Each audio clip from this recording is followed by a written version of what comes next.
mambo ya muhimu kuyajua na kuyafanya kwenye nyakati za mwisho.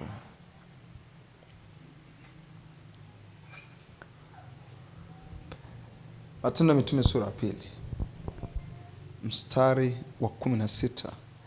Lakini jambo hili ni lile lililonenwa kwa kinywa cha nabii Yoeli. Itakuwa siku za mwisho. Itakuwa siku za mwisho, asema Mungu.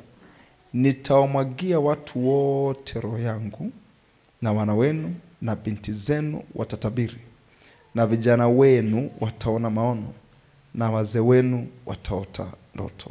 Naam, na siku zile nitawamwagia watumishi wangu wanaume na wanawake roho yangu, nao watatabiri. Nami nitatoa ajabu katika mbingu juu na ishara katika nchi chini, damu na moto na mvuke wa moshi. Jua litageuzwa kuwa giza, alafu na mwezi kuwa damu, kabla ya kuja ile siku ya Bwana iliyo kuu na iliyo dhahiri. Na itakuwa kila atakayelitia jina la Bwana ataokolewa. So tunaelewa ya kwamba siku Roho Mtakatifu ameshuka na akawajaza wale ndugu zetu wa kwanza, wale walikuwa wamekaa kwenye chumba cha juu, wale walikuwa wanaingoja hadi itokayo juu. Maana Bwana Yesu aliwaahidi kwenye kitabu cha Matendo sura ya 1 mstari wa 8 na kitabu cha Luka sura ya 24 mstari wa 45 mpaka mstari wa 49. Bwana Yesu aliwaahidi wakiwa kwenye chumba cha juu walijazwa na Roho Mtakatifu, wakaanza kunena kwa lugha. Sasa wakati watu wanashangaa nje na kujiuliza maswali mengi, Petro anatoka katikati ya wale waliokuwa kwenye chumba cha juu, ndo akaanza kuambia mambo haya ambayo mnayaona yalisemwa na nabii Yoeli, yalitabiriwa ya kwamba yatatimia. Kwa hiyo kama Yoeli alikuwa anatabiri kwa habari ya siku za mwisho ya kwamba Mungu atamwaga Roho wake Mtakatifu juu ya kila mwenye mwili, basi jambo hilo lilitimia day 1, siku ya Pentecost. Wakati wanafunzi wanajazwa kwenye chumba cha juu, lilitimia ile siku. Kwa hiyo katika hesabu nzuri ni kwamba siku za mwisho zilianza ile siku ya Pentecost. Wale 120 walipojaa Roho Mtakatifu wakaanza kunena kwa lugha, ndo siku za mwisho zilianzia pale. Tunazungumzia miaka 2024 iliyopita. Siku za mwisho zilianzia pale. Kwa hiyo kwenye hesabu zako ukiambiwa siku za mwisho, usifikiri ni siku hizi. Zilianza siku Roho Mtakatifu ameshuka, kwa sababu ndio ilikuwa ni ahadi ya Mungu. Asa ukiangalia kwa makini utagundua sisi hatuko kwenye siku za mwisho, tuko kwenye mwisho wa mwisho wa mwisho kabisa. Mwishoni. Asa nimesema hayo ili nikusaidia baadhi ya mambo. Sasa mimi sitaki nifundishe mambo ya siku za mwisho kwa ajili ya kutisha, si uanze kuishi maisha matakatifu ili usio kukosa unyakuo. Sitaki nifundishe kwa staili hiyo, kwa sababu nimesha kufundisha nini maana utakatifu. Nimesha kufundisha masomo yako YouTube mengi tu, yako kwenye notebook yako. Nimesha kufundisha mambo yote hayo. Mimi nitakufundisha baadhi ya vitu vya kufanya, kwa sababu ndani ya siku hizi za mwisho kuna mambo ya milengo miwili. Mlengo wa kwanza nitasoma misari kadhaa. Hii misari nitakayosoma ndio uelewe huo mlengo wa kwanza. Timotheo wa kwanza sura 4 mstari wa kwanza. Biblia inasema nyakati za mwisho wengine watajitenga na imani. Kwa hizi ni siku za hatari, kwa sababu kwenye nyakati hizi Biblia inasema wengine. Haijasema wengi, imesema wengine. Kwa ni muhimu kuzingatia maneno yote. Timotheo wa kwanza sura ya 4 mstari wa kwanza inasema nyakati za mwisho, kwenye nyakati za mwisho wengine watajitenga na imani. Biblia inasema na Roho anena waziwazi ya kwamba nyakati za mwisho wengine, sio wengi, wengine watajitenga na imani. Angalia, wakisikiliza roho zidanganyazo na mafundisho ya mashetani. Patakuja na mafundisho ya mashetani kwenye siku za mwisho, ambayo kiangalia ni kama yana usawa hivi, ni kama yanazungumza fact, ni kama yana logic, na ndani yake pana roho zinazodanganya. Sasa kwa sababu ya roho zidanganyazo, kwa sababu ya roho zidanganyazo na kwa sababu ya mafundisho ya mashetani, wengine watajitenga na imani. Yaani maanake wengine wataiacha imani hii tulionayo katika Kristo Yesu. Kwa uhatari wake pia, upande mmoja au mlengo mmoja unaonyesha uhatari kwamba hizi ni siku za hatari ambazo usipokaa vizuri unajitenga na imani, alafu unaanza kufuata roho za mashetani. Kwa sababu Biblia inasemaje? Ukisikiliza roho za mashetani, usifikiri nyani mmoja anayeweza kutokea chumbani ukiwa peke yako au kwenye ndoto. Ukisikiliza roho za mashetani, usifikiri, yani akili yako isikimbize kwenye lile jitu lile lenye pembe na meno marefu haya mawili ya huku na huku, lenye sura kama ya shumileta. Ndio naweza kumfananisha hivyo tu kwa hiyo picha iliyoelewa. Nani leo kuangalia movie ya shumileta? Aliyetunga hiyo movie mimi sijajua alikuwa anafikiria nini. Wewe tu yaache hayo. Sasa usiwaze hayo, usikimbilie huko kwanza. Biblia inasema hivi, hata shetani mwenyewe ana kiwango cha kujibadilisha kuwa malaika wa nuru. Yaani shetani ana kiwango cha kujigeuza, ukimwangalia hivi unajua ni Yesu amekutembelea. Ana uwezo wa kujigeuza kuwa malaika wa nuru. Kwa maana yake tunaposema mafundisho ya mashetani, yani yako very close, ukiangalia ni kama kweli. Yani twist ni yake ni ndogo, inataka ukomavu wa kiroho. Ndio maana ni muhimu ukakuwa kiroho, kupambanua kwamba hiki hakiko sahihi. Kwa hiyo hatari wake uko hapo. Tuna mambo mengi sasa hivi, mengi yana uongo mwingi sana. Kwa hiyo nataka makini, sikutaka nizungumzie hai sababu siko huko. Timotheo wa pili sura ya 3 mstari wa kwanza. Timotheo wa pili sura ya 3 mstari wa kwanza. Timotheo wa pili sura ya 3 mstari wa kwanza. Utaona hata makanisa ambayo ndani yake pana mafunuo, ndani yake pana baadhi ya vitu ambavyo kiukweli vina irritate, leta shida kidogo. Nikiwa Kakola kuna mama nilimwombea. Alikuwa amefungwa kiuzi hapa. Kauzi kadogo. Nikamuuliza hivi, kiuzi ni cha nini? Akaniambia kanisani kwetu mchungaji anatupa nguo fulani. Ile nguo tunakuwa tunanyofua uzi moja moja. Kwa uzi ukisho katika na kunyofua tena moja najifunga. Nikamwambia ni kwa ajili ya nini? Nafikiri ni kwa ajili ya masuala ya deliverance. Hizo extremity huko kuvuka mipaka ndiko ambako nakusema mimi. So na wanajaribu kuangalia vizuri. Watu wengi sasa hivi ni kama hawawezi kujinyofua kwenye ile eneo. Ni kama kila mtu ili watu wakuelewe lazima utembee na kachupa fulani. Na ndio watu wanaofuata hivi. Lazima uwe na mafunuo, ibada ya vitambaa, ibada ya kurudishiwa miguu. Au niwaletee, mbona mnanishangaa sana? Tufanye tu wiki jana waletee ibada ya kurudisha miguu. Na nakutafutia maandiko ya kuonyesha huna miguu. Unajua ujinga wote ambao unaweza kutengeneza kwenye moyo wako au kose andiko. Biblia ni sio pori. Ni msitu wa Amazon. Ni zaidi ya msitu wa Amazon. Yaani unaweza kupata ujinga wote ambao unautaka na ukakusupport. So inakuwa ni kama ngumu sana watu kuondokana na hivi vitu. Ni kwa sababu tu kwenye hizi nyakati nataka umakini sana. Lakini ufahamu neno hili. Ni mambo ya angalizo Paulo aliyasema na alimpa mwanae wa kiroho, mchungaji ambaye baadaye alikuwa askofu. Ya kuwa siku za mwisho, don't play with this. Hii sio vitu vya kuchezea. Siku za mwisho kutakuwako nyakati za hatari. Imesema Biblia, siku za mwisho kutakuwako nyakati za hatari. Wao walipoanza siku za mwisho, mnaona walivyouawa. Waliuawa na Nero, wakaja wakauawa na Domitian, wakaja wakauawa na Trajan. Hawa ni wafalme wa dunia waliowahi kuwaua watu waliokoka vibaya sana. Mtu kama Nero alikuwa anawachoma wakiwa wanaungua hivi ndo anapitisha jioni. Wale ambao nilikuwa mnaishi vijijini, nakumbuka kuna wakati tulikuwa tunawasha moto jioni nje kidogo kwa ajili ya upepo na kupitisha jioni. Angalau ifike saa 2 mkalale. Kwa hiyo ndo alikuwa anafanya vile. Alikuwa ametengeneza nani maalum kabisa, garden maalum, na ina mkonga fulani waga wanawasha moto pale. Kwa mnawekwa kwa mnapoungua hivi ndio jioni inapita vizuri. Kuna wengine walikuwa wanawekwa kwenye uwanja mkubwa kama uwanja wa mpira. Alafu watu wanakuwa wengi kama vile wanaangalia timu ya Simba na Yanga.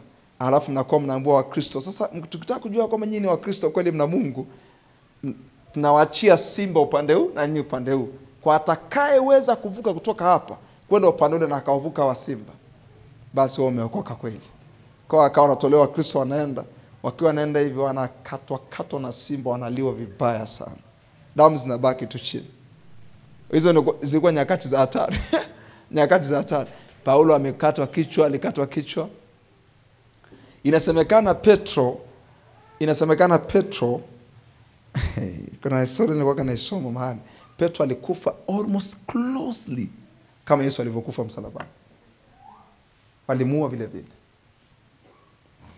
Akina John Wesley baadaye walikufa vibaya kwa kuchoma moto kabisa yani. Unawekwa msalabani alafu kuni zinawekwa pembeni, unachoma mpaka unaishia pale.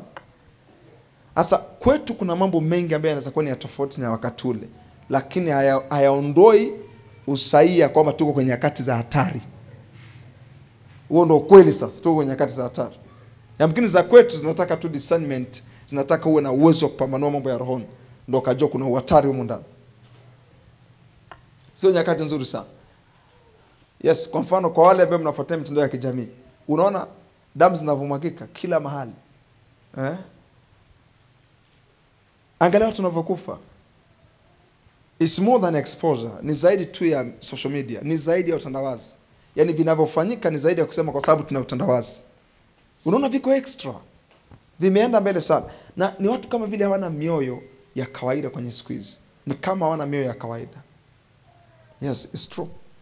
So, that's very important. Mambo ya kuyazingatia ambayo yatakusaidia. Angalia, ni kama watu wana moyo wa nyama sasa hivi. Yaani unaweza kuwa umekaa na mtu kafikiri ni mwenzako. Siku hizi ni kama vile watu wana moyo wa nyama. Ukatili wao umezidi. Lakini pia kingine, mna habari ya kwamba hata kiwango cha watu kufa kimekuwa kikubwa sana. Kiasi ambacho hata watu hawajali. Ni nyakati za hatari mno hizi tulizonazo. Sasa na mimi siko huko. Najaribu tu kuonyesha siku za mwisho zikoje. Waraka wa pili wa Petro sura 3 mstari wa 3. Biblia inasema hivi: mkijua kwanza neno hili ya kwamba siku za mwisho watakuja na dhihaka zao watu wenye kudhihaki, wafuatao tamaa zao wenyewe. Dhihaka zao watu wenye kudhihaki. Nikamwona mgombea mmoja yuko kwenye kampeni. Ita anasema pepo toka. I say. Yaani mgombea kabisa. Anasema pepo toka, kisa amemwona mgombea fulani pia kwenye mji fulani alikuwa anatoa pepo. Ndio walivyoona anasema pepo toka. Amen. What an insult. Unalifahamu jina la Yesu? Au unasimuliwa? Unajua kuna watu wengine wana vichaa fulani kwa sababu ya rangi fulani aliyoivaa ya chama. Yaani kuna watu ambao wamevuka wanafikiria kwamba chama fulani ni Mungu.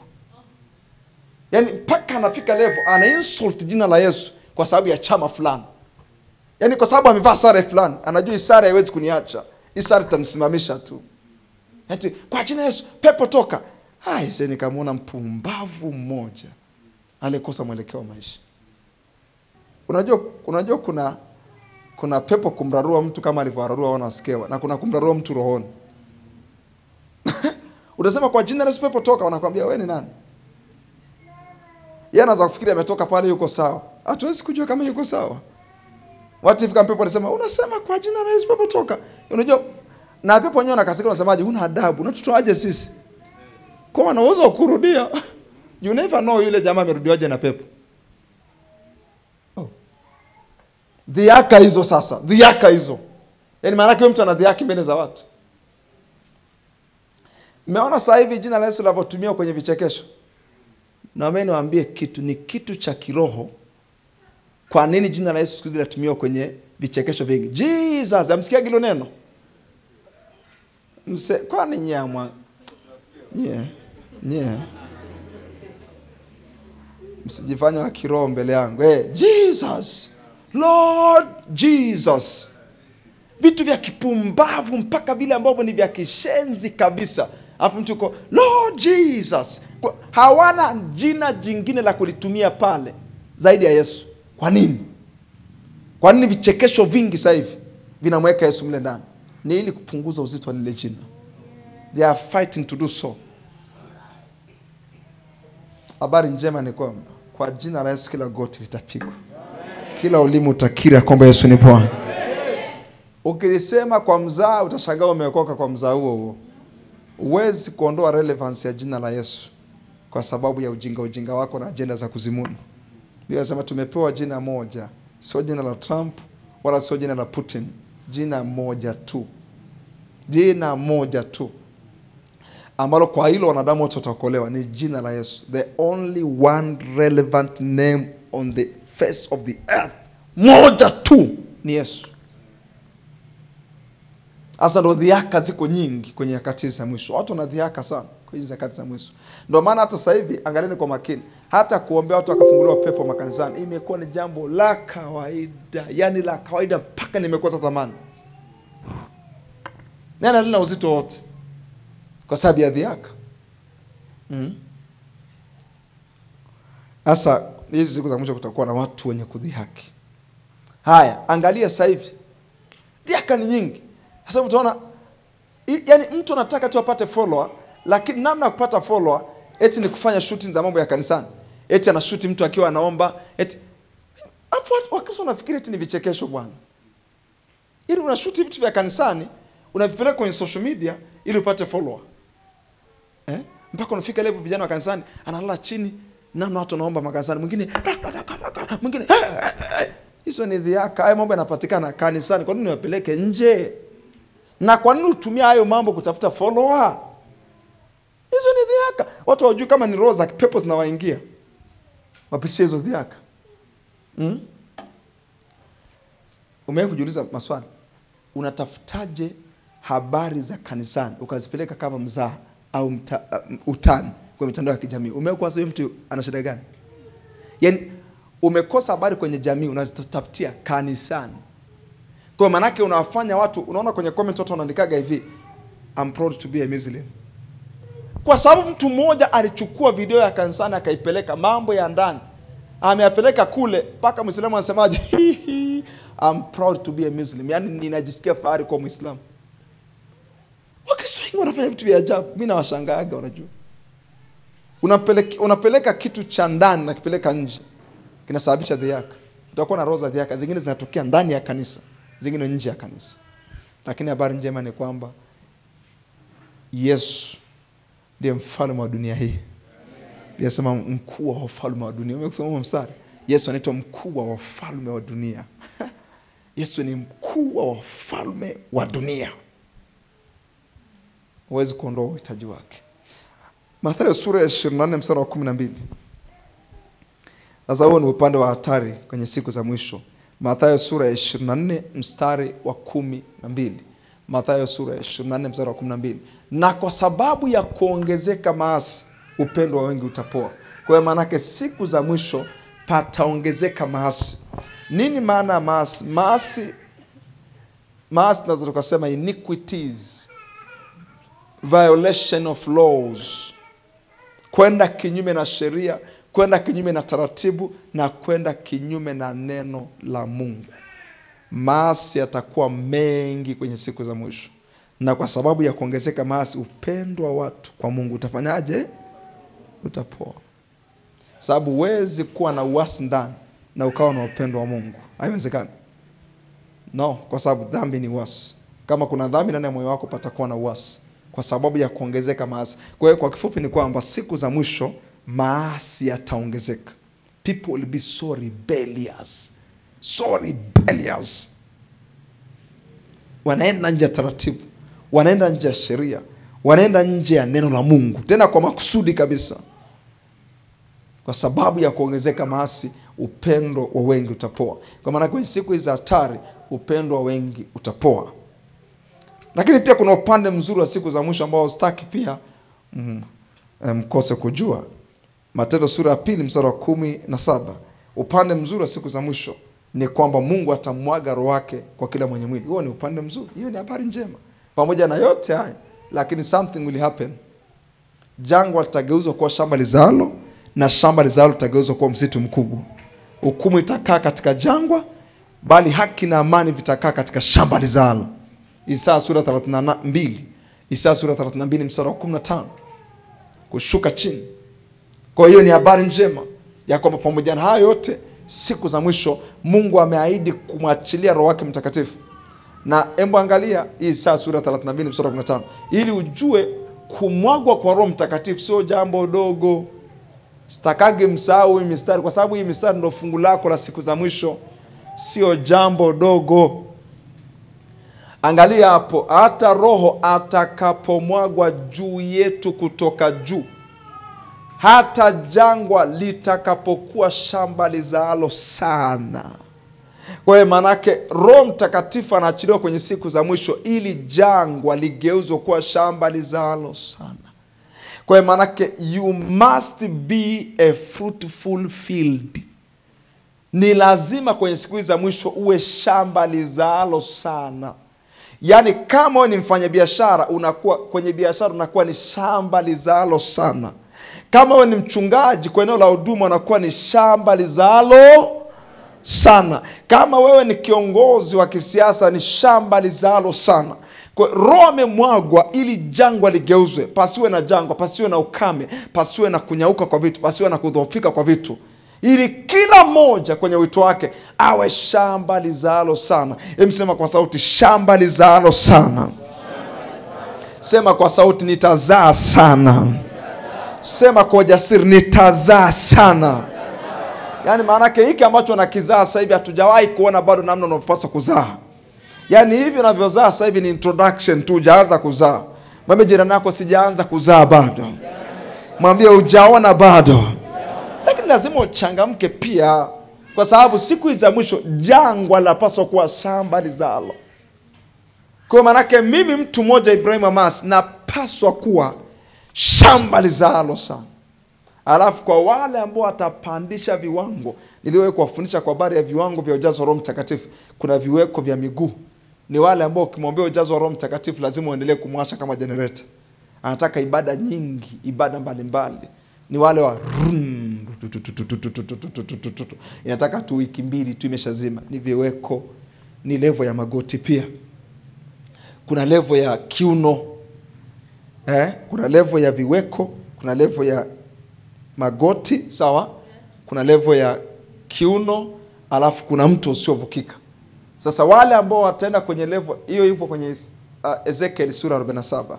Just for your benefit. Mambo ukiyasoma kule utapata. Na in fact anasema hivi, of course pana connection.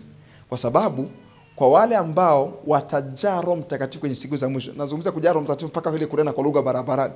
Ukiwa umelala, ukiwa unaamka, watakuwa tembea na ujazo mwingi wa Roho Mtakatifu. Watakuwa ni kama mto usiovukika. Yaani watakuwa wanatembea na mto usiovukika. Na kwenye mto usiovukika, kusoma kwenye Ezekiel 47, Biblia inasema patakuwa na wingi wa miti, na patakuwa na samaki wakubwa. Naomba wa msari apostle, afu tarudi hapo nikuonyeshe kitu. Tarudi hapo. Karabashanda rabakoskevila rande koskevila man. Rudi kwenye mstari fulani hapo ya 4. Mstari wa 4. Miti mingi sana. Rudi mstari wa 4. Mstari wa 4 kidogo nianzie hapo. Kisha akapima dhiraa 1000 akanivusha maji yale, maji yakafika magotini. Hiyo ni level ya pili. Kuna viweko kwa mstari wa 3. Kwa mstari wa 4 kuna level ya magotini. Kisha akapima dhiraa 1000 akanivusha, maji yakavuka mpaka viunoni. Hiyo ni level. Unapozidi kujaa Roho Mtakatifu unapanda level. Alafu mstari unaofuata, kisha akapima dhiraa 1000 yakawa mto nisiyoweza kuvuka. Yaani ni yule mtu amejaa Roho Mtakatifu without measure. Yohana 3:34. Yesu alijaa Roho Mtakatifu bila kipimo. He was filled by the Holy Spirit without limit. Watakaojaa bila kipimo. Angalia mstari wa 6. Ukishakuwa mto usiovukika, akaniambia mwanadamu, je, umeona haya? Kisha akanichukua akanirudisha mpaka ukingo wa mto. Kwenye ukingo wa mto usiovukika sasa, angalia, kwa sababu ile mto unafurika maji. Wanasema Jordan ilikuwa na tabia ya kufurika. Mtu unaweza kuwa umeshia hapa inafurika mpaka kule Usalama wa Taifa. Tabia ya Jordan. Sasa Mungu anataka si tuwe mito. Bila sema yeye aniaminie mito ya maji aliyo hai itatirika kutokea ndani yake. Mto usiovukika. Angalia mstari unaofuata wa 7. Basi nikisha kurudi tazama kando ya ukingo wa mto ilikuwako, soma kwa sauti, miti mingi sana. Ala mashanda bakosa. Upande huu na upande huu wa mto. Endelea mstari wa 8. Ndipo akaniambia maji haya yanatoka kwenda pande za nchi ya mashariki na yanashuka mpaka Araba na kuingia katika bahari. Maji yatokezwayo yataingia baharini. Maji yake yataponyeka, patakuwa na uponyaji ndani yake, uzima wa Mungu. Endelea mstari unaofuata wa 10. Hebu kuonyesha tu hapo upande mzuri wa siku za mwisho. Mstari wa 10 kama unaweza kwenda chapu. Mstari wa 10. Oh my good God. Hatujaanza kusoma bado wa 9. Nikafikiri tumemaliza. Tena itakuwa kila kiumbe hai kisongamanacho kila mahali itakapofika mito hiyo kitaishi. Kila kiumbe hai kisongamanacho. Yaani manake kila ambaye atakuwa karibu na wewe, kila ambaye atakufuata, na my good God, na kila mahali hiyo mito inafika. Mito hiyo ni wewe. Kila mahali utakapofika bila sema kitaishi. Yaani maana utakuwa unabeba uzima wa maeneo, uzima wa vitu. Sema amen.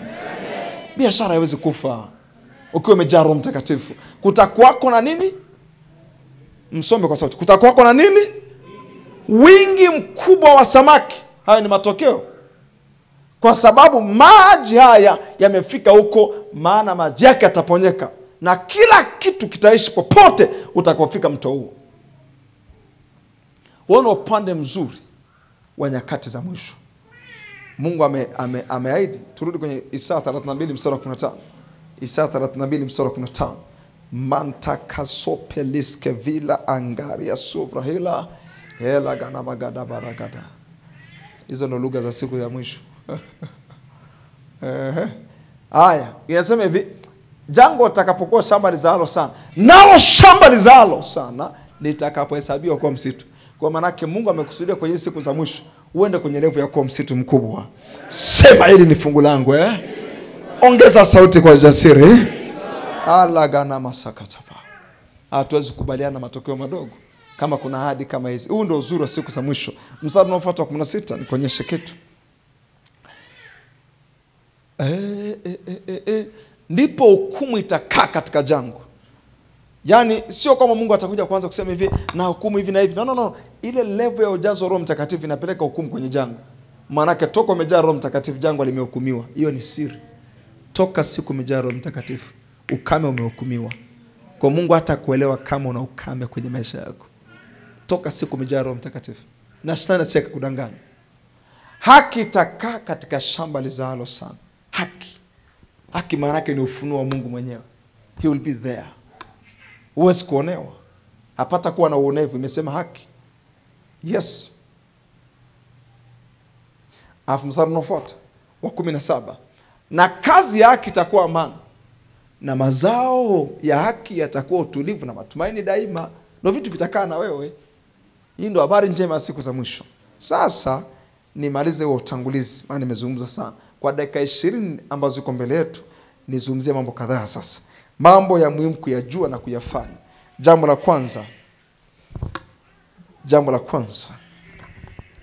Tunapaswa kuwa na utukufu mkuu kwenye kila eneo. Andika hivyo, tunapaswa kuwa na utukufu mkuu kwenye kila eneo. Kanisa tunapaswa kuwa. It is a must to come up with a certain glory, certain splendor. Yaani ni lazima, sio tu muhimu, ni lazima kuja na aina fulani ya utukufu. Tunapaswa kuwa na utukufu mkuu kwenye kila eneo. Tunapaswa kuja na utukufu mkuu kwenye kila eneo. No excuse. Hakuna excuse. Hakuna udhuru.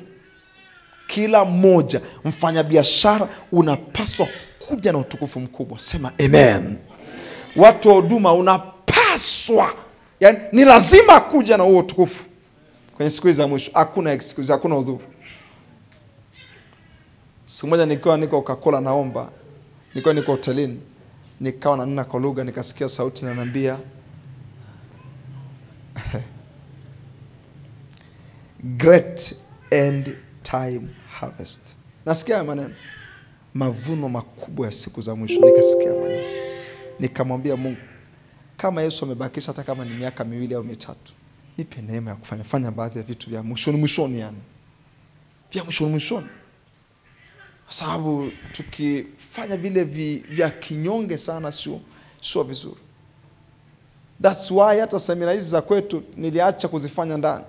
Japo kwa sababu ya mazingira ya kisiasa tutapisha kwanza apite. Lakini it's my desire tuanze ku-exercise viwanja vikubwa. Wasipokuja tunamdai Mungu. Ulisemaje? Si ulisema? Kwa nini utukufu wa kwanza? Hivi mnafahamu utukufu wa mwanzoni kabisa wa uamsho ni watu waliokoka 3,000 kwa siku moja. Huo ndio utukufu.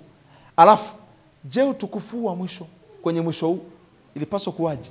Ilipaswa kuwa ni watu 3,000,000, angalau tuanze 3,000,000 wanakoka per day.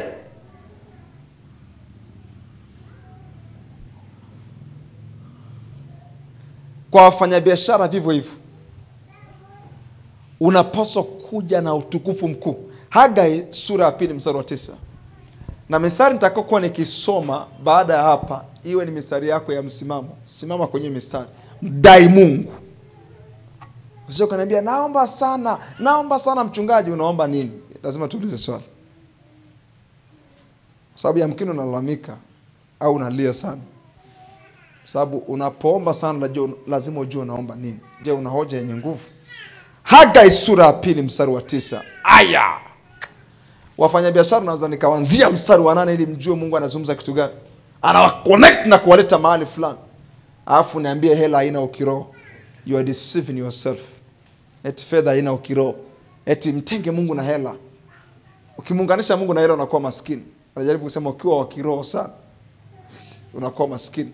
Sasa unaanzaje kumtenga Mungu na fedha? Angalia kwanza mstari wa 7. Nami nitatikisa mataifa yote na vitu. Sema kwa sauti vitu.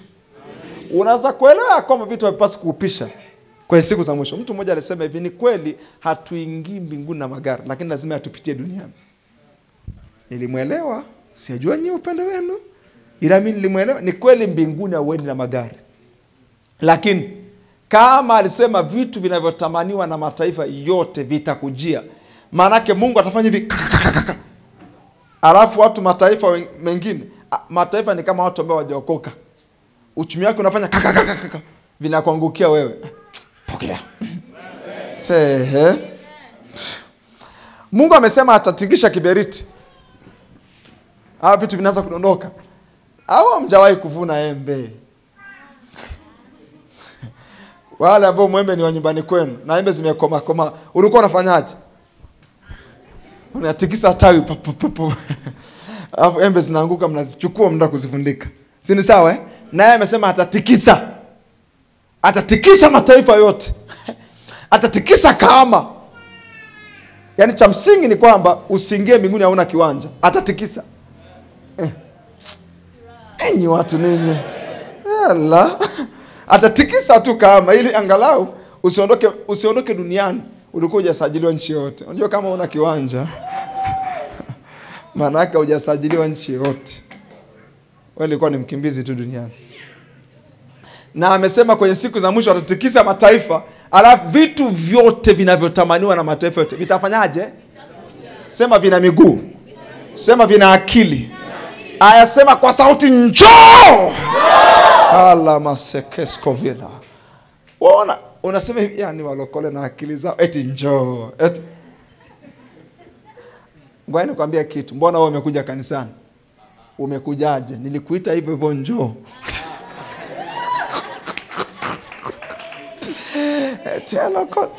Unasema wanasema hivi na hivi eti njoo. Wewe mwenyewe umekuja. Tulikuita na umekuja. Kwa maana yake unaweza kuita vitu na vikaja. Usiwe na akili zaidi ya maandiko. Wewe huwezi kuzidi akili ya maandiko. Maandiko ni mazee mno kuliko wewe. Scripture are very older than you. Hapo mwanzo kulikuwa na neno. Wewe unazungumza kitu gani? Mwanzo. Haya, na vitu vyote. Kwa maana yake unaita vitu malikos kevila, vite vile ambavyo unavitaka. Umesema tena imesema vinavyotamaniwa na mataifa. Angalia vitu gani mataifa na vitamani. Sasa nashangaa mtu anakuja kuuzia gari kwa 1.5 milioni.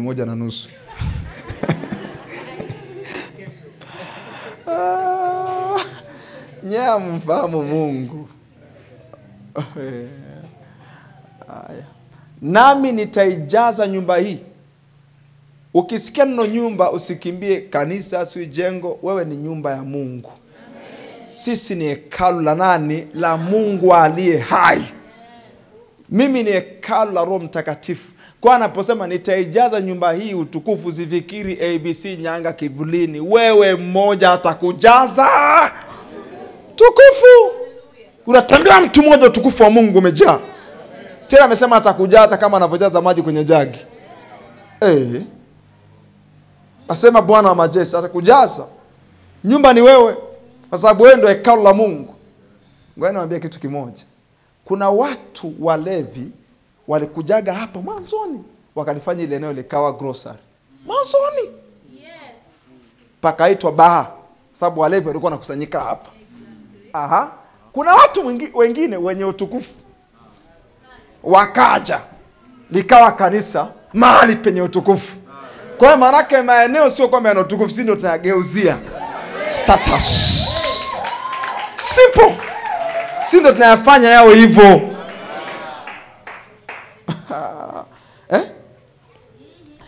Nyumbani kwako pana baa nyuma. Mungu anaiona kama nyumba yako ya pili. Is that simple? Nirudie. Wewe unasema hivi, wana kelele, hatulali. Mungu anakuambia hivi, hiyo ni nyumba yako ya pili. Kwa sababu ukifika pale utukufu umefika pale. Na kama utukufu uko pale, watu hawezi kunywa pombe. It's a matter of time. Tena unaanza kuomba, sio Baba pigana nao wanaopigana na mimi. No. Baba wafanye wanuse harufu ya utukufu wako iliyoko mahali hapa. Washangaa kila wakifika pale ladha ya pombe inaondoka. Ghafla unashangaa anampata kumpata mwenye eneo. Washangaa anasema hivi, kama unataka lichukua. Nitaijaza nyumba hii utukufu. Sema nimejaa utukufu wa Mungu. Sema kwa sauti tena. Lazima ujiulize maswali, useme nimejaaje sasa na matatizo yote haya. Sio kwa sababu hujui. Hawajui wala wafahamu utembea gizani. I am full of glory. I am full of majesty. I am full of splendor. Nimejaa utukufu wa Mungu. Nimejaa rangi za Mungu. Nimejaa mwonekano wa Mungu. Nimejaa utukufu wa Mungu. Sema nimejaa mwonekano wa Mungu. Nimejaa utukufu wa Mungu. Sema nimejaa utukufu wa Mungu. Sema mimi mtu mmoja, utukufu mwingi wa Mungu uko juu yangu. No excuse, hakuna udhuru. Maandiko yamesema, tumemaliza hapo. Mstari wa 8.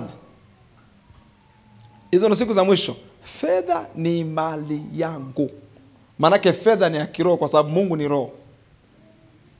Nao wamwabudu imewapasa kumwabudu katika roho na kweli. Kwa hiyo Mungu akisema fedha ni mali yake, maanake fedha kabla ijawa makaratasi ni roho. Alafu dhahabu ni mali yangu.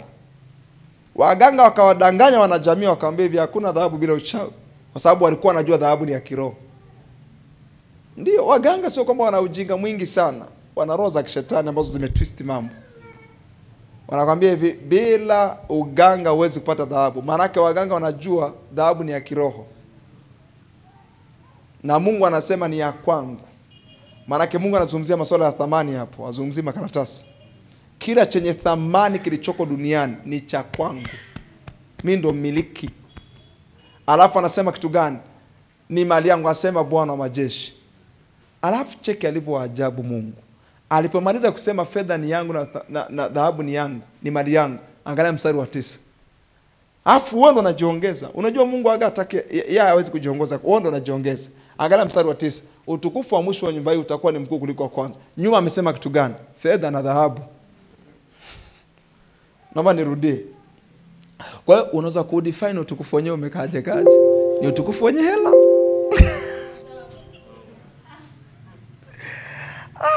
Nitaka tu watu baadhi wanielewe. Amesema mstari wa 8. Kumbuka Biblia haikuwa na mistari. Ilikuwa ni wazo moja limeandikwa. Fedha ni mali yangu. Ameanza kuongea kutoa maelezo. Dhahabu ni mali yangu. Ili aelezee utukufu gani atakujaza. Imeeleweka vizuri eh? Ameanza kusema fedha ni ya kwangu na dhahabu ni ya kwangu. Alafu akasema hivi, utukufu wa mwisho wa nyumba hii utakuwa ni mkuu. Maana yake watu waliokoka wa mwishoni watakuwa wameokoka na hela nyingi wanazo. Full stop. Aliwatoa Misri hali wana fedha na dhahabu. There's something happened to them.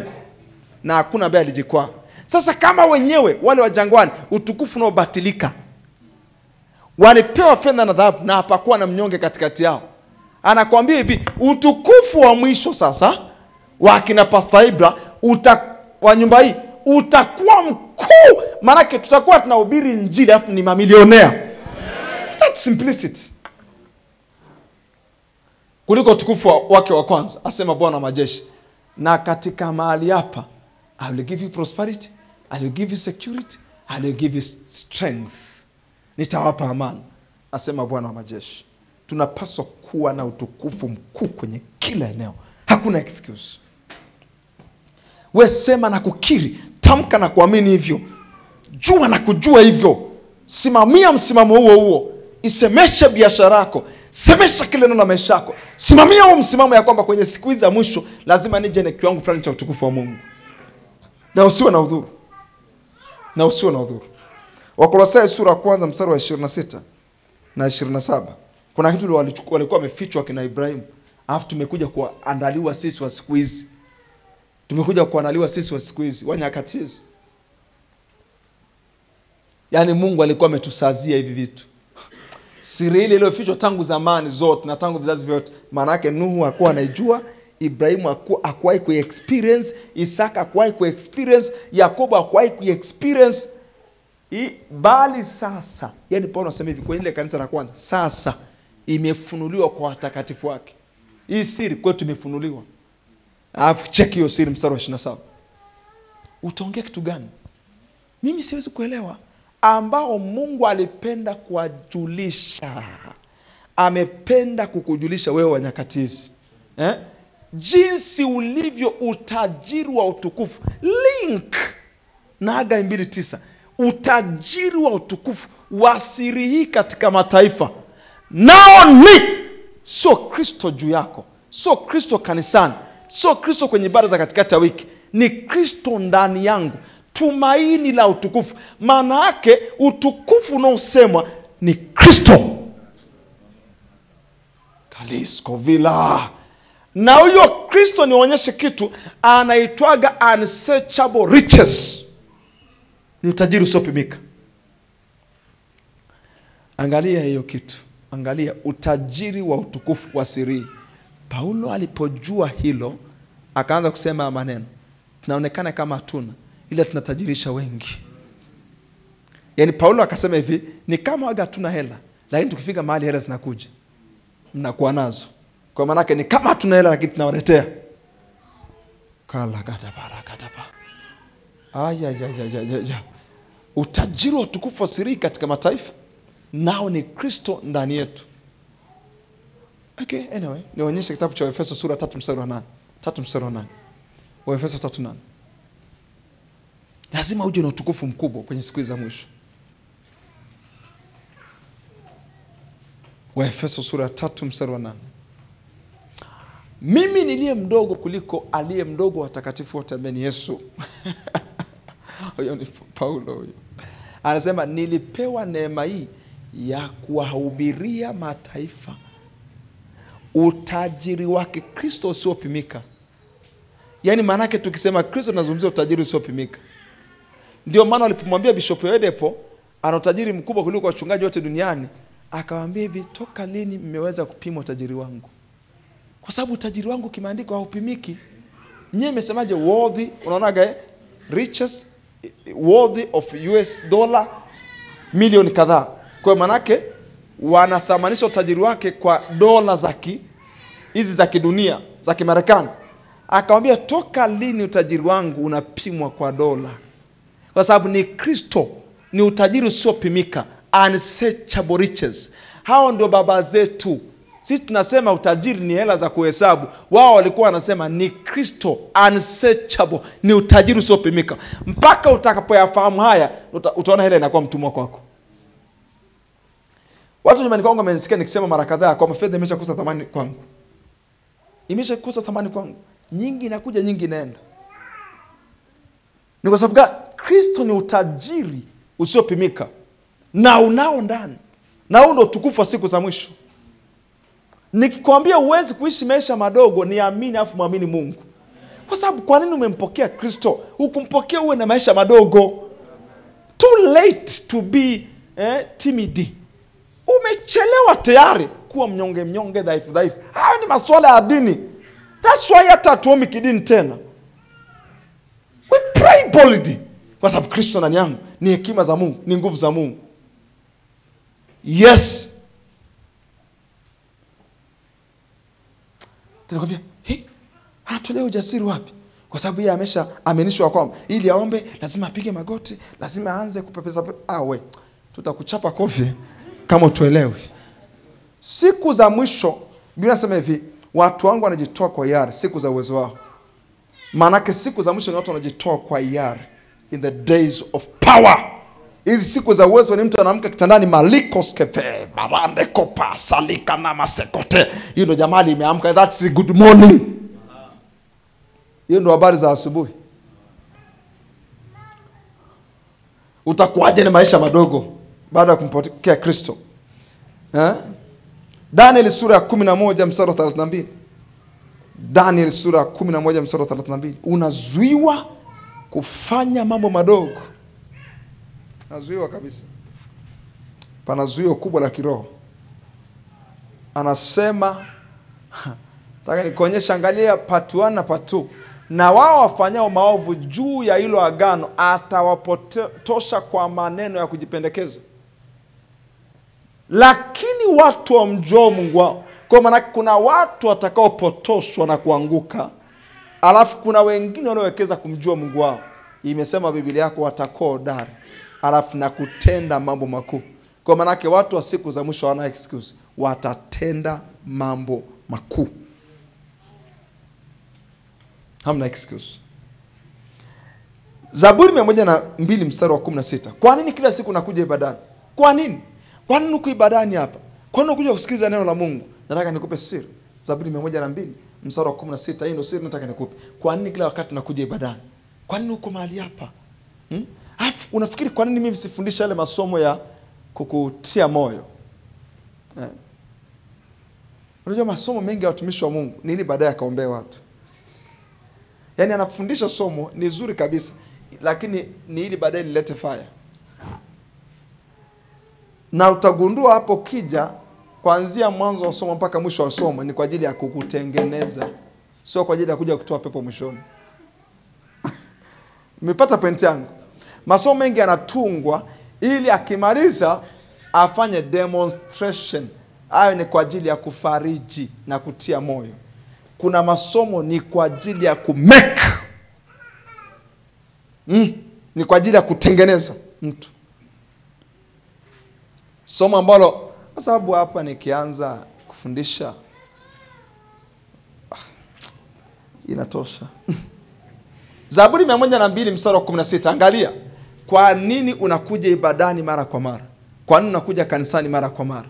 Angalia, Bwana atakapokuwa amejenga Sayuni. Sayuni ni kanisa la wazaliwa wa kwanza, ni ninyi.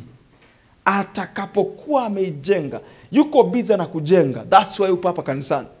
Unajaa Roho Mtakatifu, unaongeza viwango vya maombi, unafunga.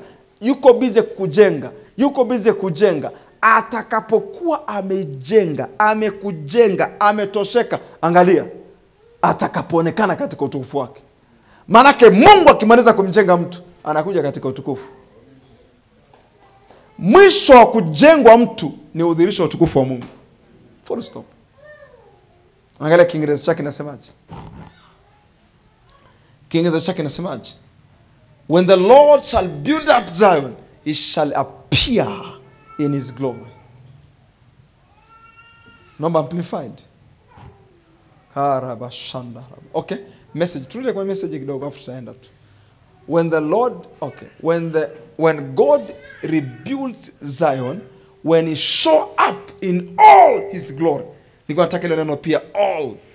Maana kuna aina nyingi za utukufu. Nitakuja na aina zote za utukufu nikimaliza kumjenga mtu. Message inasemaje? Okay, okay, fine. Amplified. When the Lord build up Zion, he will appear in his glory. The Passion inasemaje? TPT. Jesus Christ. Manda rabakos. Inasema, yes, you will reveal yourself to Zion and appear in the brightness of your glory to restore her and give her children. Okay. Sorry. So Mungu anakujenga, yuko busy anakujenga hapa. Anakujenga kwa hili neno. Anakujenga. Kwa kuna tofauti ya kanisa na kanisa. Kuna kanisa la tia mtu moyo ili baadaye litoe roho ya giza iliyoko ndani yake. Ila kuna kanisa pia Mungu ameyapa assignment ya kujenga watu. Nataka ujue kwamba uko mahali hapo lakini wewe ni taifa. Amen. Yaani uko mtu mmoja na watu 1000 nyuma yako. Amen. Unabii wetu wa siku za mwisho ni Isaya sura 60 mstari wa 22. Huo ni unabii wetu wa siku za mwisho. Una assignment. Yaani tuko hapa tunatengeneza watu wenye assignment ya kuhendo watu 1000 nyuma yao. That is our assignment. Isaya sura 60 mstari wa 22. Mdogo atakuwa 1000. Angalia maneno. Ndio maana tunakujenga. Mdogo atakuwa 1000. Hivi nafikiri watu wana assignment zinafanana. Huyu anatia watu moyo. Huyu ana assignment ya kujenga mtu ambaye ataenda watu 1000. Mdogo atakuwa 1000 na mnyonge atakuwa taifa hodari. Mimi Bwana nitahimiza hayo kwa wakati wake. Maana nyuma yako pana 1000. Jishawishi hivyo. Nyuma yako pana 1000. Nasema nyuma yako pana 1000. Nini kiko ndani ya baadhi ya watu ambao wana taasisi kubwa leo ina wafanyakazi mpaka 1000, mpaka wengine hawafahamu? Nini kiko? Maana Mungu anakusudia kupitia wewe aje na aina fulani ya utukufu. Lazima uje na ushawishi fulani. Why not? Kwa nini siwe hivyo? Kwani umemfanyia Mungu kosa gani? Umefanya dhambi gani kwani? Yaani kumpenda Mungu na uishie kwenye shida? Why not? Kwa nini? Kwa nini maandiko yasitimie? Kwa nini yasitimie kwenye maisha yako? Kosa lako ni nini? Mbona hatuna skendo yote kwa habari yako? Shetani asikudanganye. Nisikilize, shetani asikudanganye. Wewe umekosea nini? Usiwe kama watu wa Malakai wanalalamika, waovu ndio wanastawi. No way. Anatikisa mbingu mara moja tu na nchi. Unashangaa vitu vinaanza kuangukia upande wako. Hujafanya dhambi kwa Mungu, hujawahi kumkosea Mungu. Kila siku uko ibadani unajengwa, anakuja na utukufu. Na tabiri ya kwamba anakuja na utukufu. Anakuja na utukufu. Ataonekana na utukufu. Ataonekana na utukufu. Lazima iwe hivyo. Kwa nini siwe hivyo? Kwa nini siwe hivyo? Yuko busy na kujenga, kila siku umekaa na Biblia. Unakuja hapo na wahi saa 9 unaomba, unakuja hapo unafunga 3 kavu. Kwa nini ufunge 3 kavu? Mbona watu wanakula kila siku na hawana hata magonjwa? Nyie mjajiuliza kama swali. Anajenga Sayuni, yuko kwenye finishing. Yuko kwenye finishing. Atakapoonekana ni katika utukufu. Nena, nyosha mkono wako mwili juu. Nena kwa lugha na kumshukuru Mungu.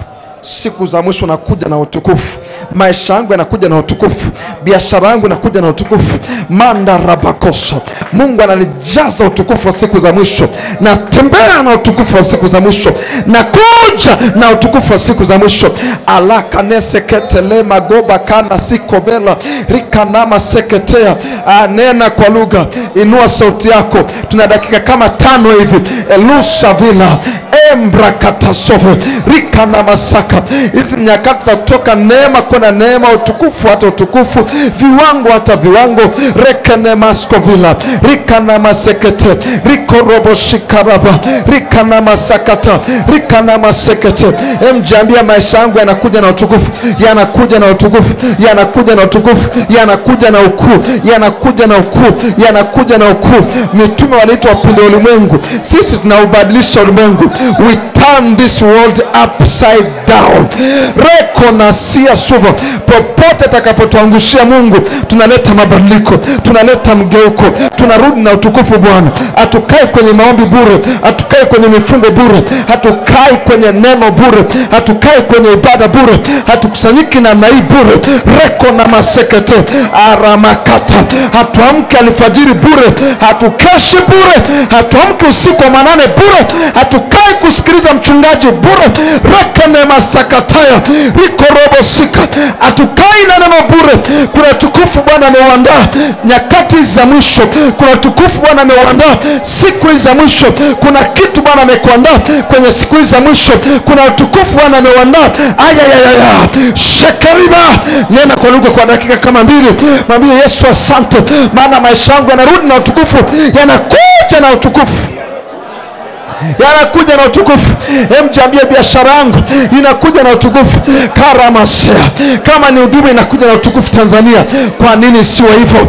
Rakana maseketea, rikana masekete, rakana masakata, rikana masea. Mjambie ninafunuliwa, kama anajifunua kwangu na mimi nafunuliwa. Biblia inasema Kristo atakapofunuliwa, aliye uzima wenu, nanyi mtafunuliwa. Karabakata, Mungu anapojifunua kwetu, anatufunua na sisi, anatufunua vile tulivyopaswa kuwa, anatufunua na matokeo tuliyopaswa kuwa nayo kwa jina la Yesu. Rika na maseketea, riko robo sikaraba, randa rabakata, jeketereba. Fedha ni mali yangu, anasema dhahabu ni mali yangu, nami nitajaza nyumba hii utukufu, asema Bwana wa majeshi. Raka na masea. Kwa mtu mmoja mahali hapa Bwana anakutengeneza, hujaona bado zeko savina, ule utukufu Mungu atapitisha kwenye mikono yako. Hujaona bado ile fedha Mungu atapitisha kwenye mikono yako. Wale ambao wamegeukia sanamu, wale ambao wamegeukia batili, wanajisifu sana, wameinua sauti zao sana, wameinua shingo zao sana. Na Mungu anasema, enyi wenye kiburi, msiinue shingo zenu juu, wala msinene maneno ya kiburi, maana Mungu ameandaa utukufu kwa ajili ya watoto wake siku za mwisho. Ameandaa utukufu kwa ajili ya kanisa lake siku za mwisho. Ameandaa utukufu kwa ajili ya utumishi wake siku za mwisho. Ameandaa utukufu kwa ajili ya biashara iliyokoka. Ameandaa utukufu na anatikisa, ameanza kutikisa, anatikisa watu wa hila, vitu vinawaachia, watu wabaya, vitu vinawaachia. Unawezaje kuomba kwa mazoea? Chukua fungu lako la jioni leo. Reko na masika, rika na masaya. Mungu anatikisa huku mwishoni, vitu vinadondoka, vinaangukia watoto wa Mungu, vinaangukia watumishi wa Mungu, vinakuangukia, vinakujia. Rika na masekete, rika na masekete, rika na masekete, rika na masekete, rika na masekete, rika na masekete. Nimekuombea vikuangukie, hizo level zikuangukie, hizo baraka zikuangukie, hizo dimension zikuangukie. Magana magata, rika negene shekete. Watu wa hila, vitu vinawachia. Watu wabaya wenye damu kwenye mikono yao, vitu vinawachia. Watu wenye hila, wabaya, watu wa wachi, vitu vinawachia. Raka na masekete, vinamwangukia mwenye haki, vinamgeukia mwenye haki. Raga na masaka, rikoba shande rabakot.